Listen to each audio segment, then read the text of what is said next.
जय शंकर की साथियों, अगर आप पश्चिमी उत्तर प्रदेश के किसी गांव या कस्बे से संबंध रखते हैं तो पुरा महादेव मंदिर से आप अनजान नहीं हो सकते, क्योंकि ये मंदिर संपूर्ण उत्तर भारत में प्रसिद्ध है और सावन और भादों में चढ़ने वाली विशालकाय और भव्य कावड़ों के लिए जाना जाता है। ये मंदिर भक्तों की मनोकामनाएं पूरी करने वाला है। इसका अपना एक इतिहास है, अपनी एक कहानी है जिसके बारे में अधिकतर लोगों ने नहीं सुना है। तो ये वीडियो आपके लिए एक शानदार वीडियो रहने वाली है। अब हम पुरा महादेव मंदिर से काफ़ी नज़दीक हैं, पहुंचने वाले हैं और जैसे जैसे पहुंच रहे हैं हमारी उत्सुकता भी उस हिसाब से बढ़ती जा रही है। साथियों नमस्कार, आज मैं आपको एक बहुत प्राचीन और एक भव्य मंदिर दिखाने वाला हूँ। शिव का मंदिर है। असलियत में ये मंदिर मेरी ज़िंदगी से बहुत नज़दीक है, क्योंकि मैं बचपन से यहाँ पे रहा हूँ और ये पश्चिमी उत्तर प्रदेश का एक बहुत ही ज़्यादा फेमस मंदिर है जिसका नाम है पुरा महादेव मंदिर। और मैं बहुत दिन से चाह रहा था कि मैं दर्शन करूं, काफ़ी दिनों बाद आया हूं और जो सबसे पहली झलक यहाँ से दिखाई दे रही है, हम काफ़ी नज़दीक पहुंच गए हैं। देखिए यहाँ से दिखेगा ये पुरा महादेव का प्राचीन मंदिर। पुरा महादेव के इतिहास के बारे में इंटरनेट में और किताबों में बहुत कम लिखा गया है, तो मैं आपसे एक वादा और भी कर रहा हूँ कि इस वीडियो के लास्ट में आपको पुरा महादेव से जुड़ी हुई एक दिलचस्प बात बताऊंगा और आपसे एक रिक्वेस्ट करूंगा कि वीडियो छोड़ने से पहले आप अपने गांव का नाम, अपने कस्बे का नाम ज़रूर लिखें, जिससे मेरे को ये पता चल जाए कि मेरे साथी मेरे वीडियो को कहां से देख रहे हैं। तो साथियों आओ शुरू करते हैं। बीच बीच में मैं आपको पुरा महादेव की कहानी, वहां का इतिहास बताते हुए चलूँगा और साथ साथ में आपको पुरा महादेव का दर्शन भी कराता हुआ चलूँगा। तो साथियों शुरू करते हैं। पुरा महादेव मंदिर उत्तर प्रदेश के बागपत शहर से करीब 23 किलोमीटर दूर पड़ने वाले कस्बे बाल्यानी से करीब 4.5 किलोमीटर की दूरी पर स्थित है। परशु के महादेव कहे जाने वाले इस मंदिर को परशुरामेश्वर मंदिर के नाम से भी जाना जाता है। हिंदू धर्म के अनुसार भगवान शिव को समर्पित यह प्राचीन मंदिर शिव भक्तों के लिए एक आस्था का केंद्र है, जिसे सिद्धपीठ भी कहा जाता है। जिस जगह आज पुरा महादेव मंदिर स्थित है, कई सालों पहले इस जगह पर कजरी बन हुआ करता था। कजरी, जहाँ पर जगदम्नी ऋषि अपनी पत्नी रेणुका के साथ में आश्रम में रहते थे।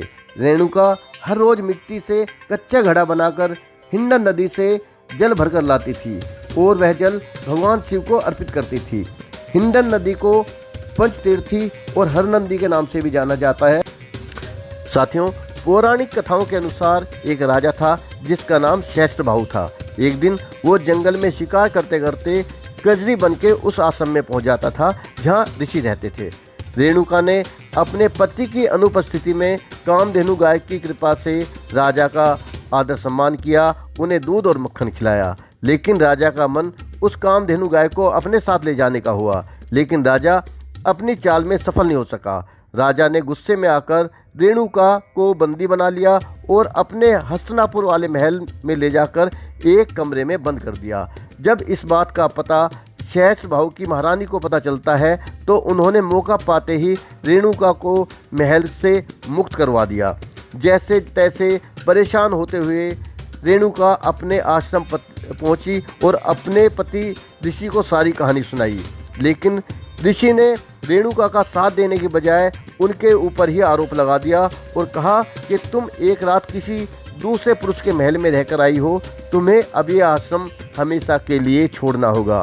रेणुका ने ऋषि से बार बार प्रार्थना की, आग्रह किया, लेकिन ऋषि अपनी बात पर अटल रहे। बाद में रेणुका ने ऋषि से कहा कि मैं आश्रम छोड़कर किसी भी कीमत पर नहीं जाऊंगी। अगर तुम्हें मुझ पर विश्वास नहीं है तो तुम मुझे अपने हाथों से मार दो। अपने पति के हाथों मरकर मुझे मोक्ष की प्राप्ति हो जाएगी। बाद में जगदम्नी ऋषि ने अपने चारों पुत्रों को बुलाया और उनसे कहा कि अपनी माता का सर धड़ से अलग कर दो। 3 पुत्रों ने तो साफ तौर से मना कर दिया कि हम अपनी माता के साथ ऐसा आचरण बिल्कुल नहीं करेंगे। लेकिन परशुराम, जो कि जगदम्नी ऋषि के चौथे और सबसे छोटे पुत्र थे, उन्होंने अपने पिता की आज्ञा का पालन करते हुए माता का सर धड़ से अलग कर दिया। ऐसा करने के बाद परशुराम जी को घोर पश्चाताप महसूस हुआ। बाद में उन्होंने वहां पर एक शिवलिंग स्थापित किया और भोले की भक्ति में लीन होकर तपस्या करने लगे। उनकी तपस्या से प्रसन्न होकर भगवान शिव ने उन्हें वरदान मांगने को कहा। तब परशुराम जी ने अपनी माता को जीवित करने की प्रार्थना की। भगवान शिव ने तभी उनकी माता को जीवित कर दिया और साथ में एक फरसा भी दिया और बोले कि युद्ध के समय जब भी तुम इसका उपयोग करोगे तो विजय तुम्हारी और सिर्फ तुम्हारी होगी। परशुराम ने युद्ध के दौरान अपने फरसा से राजा शेषभाऊ और उसकी सेना को मार गिराया। जिस स्थान पर परशुराम जी ने शिवलिंग की स्थापना की थी वहाँ पर एक भव्य मंदिर बनवा दिया गया था, लेकिन कालांतर समय में मंदिर खंडरों में बदल गया। कहते हैं कि काफ़ी सालों बाद इधर से एक दिन लंडोरा की रानी घूमने के लिए निकली थी, तभी उसका हाथी इसी स्थान पर आकर रुक गया। बड़ी मशक्क़त करने के बाद भी हाथी वहाँ से नहीं हिला। तब रानी ने अपने सैनिकों से यहाँ खुदाई करने के लिए कहा, जिसमें से एक शिवलिंग प्रकट हुआ। बाद में रानी ने इस मंदिर का निर्माण करवाया था, जो आज परशुरामेश्वरम मंदिर के नाम से जाना जाता है। कहते हैं कि जो भक्त अपनी सच्ची श्रद्धा से इस मंदिर में आता है उसकी सारी मन्नतें पूरी होती हैं। सावन के महीने में इस मंदिर में बहुत भीड़ रहती है और शिवरात्रि वाले दिन लाखों कांवड़िए इस मंदिर में आकर जल चढ़ाते हैं। साथियों, पुराणों के अनुसार ऐसा भी कहा जाता है कि परशुराम भगवान शिव का एक भक्त था। शिवलिंग पर जल चढ़ाने के लिए उसने कावड़ का उपयोग किया और हरिद्वार से नंगे पांव पैदल जाकर कावड़ में जल भरकर लाया था। बाद में उसने पूरा महादेव के शिवलिंग पर जल अभिषेक किया।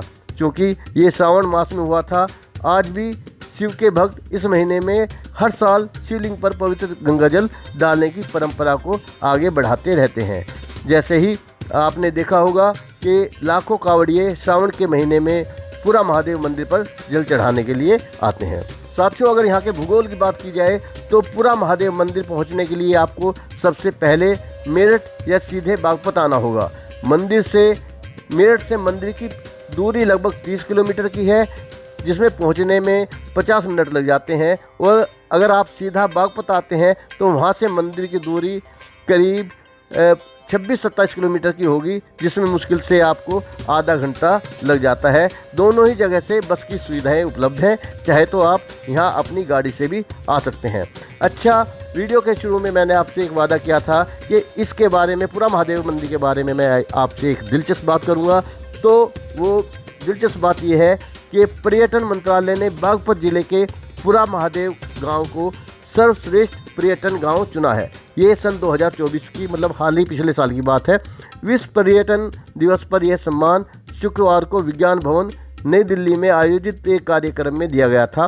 बागपत जिले के सीडीओ नीरज कुमार श्रीवास्तव, उप निदेशक पर्यटन मेरठ मंडल प्रीति श्रीवास्तव और ग्राम प्रधान ब्रह्मपाल ने ये सम्मान प्राप्त किया था। साथियों, आपको अगर ये मेरी वीडियो अच्छी लगी है तो मेरे चैनल को सब्सक्राइब करें, वीडियो को लाइक करें, और मैंने पहले से जैसे रिक्वेस्ट की थी कि अपने गांव का, अपने कस्बे का और अपना नाम ज़रूर बताएं, जिससे मेरा मोटिवेशन हो, मनोबल बढ़े।